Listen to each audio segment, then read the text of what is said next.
সকলোকে নমস্কাৰ, সকলোকক হেপী দেৱালী।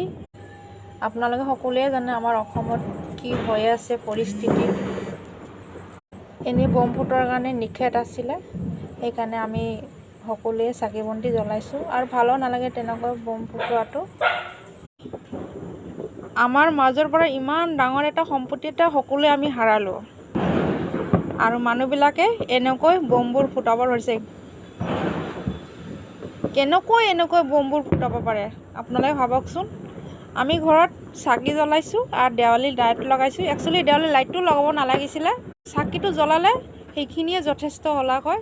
দেৱালীৰ লাইটটোও জ্বলাব নালাগিছিলে, কিন্তু আমি দেৱালীৰ লাইটটো আমি লগাইছোঁ বাৰু, কিন্তু বম এইবিলাক একো ফুটোৱা নাই। আমি বম বোলা বস্তু কিনি আনা। ইহঁতৰ মনত যদি দুখ থাকিলেহেঁতেন তেতিয়াহ'লে এনেকৈ বম নুফুটালেহেঁতেন। একচুৱেলি ইহঁতৰ মনত দুখ বোলা বস্তুৱে নাই। আমি সকলোৱে তত্ত্বটো জানিব বিচাৰিছোঁ, জুবিন দাৰ লগত ছিংগাপুৰত সেই মুহূৰ্তত ঘটনাটো কি ঘটিছিলে। সেই অপেক্ষাতে আছে আমাৰ অসমবাসী।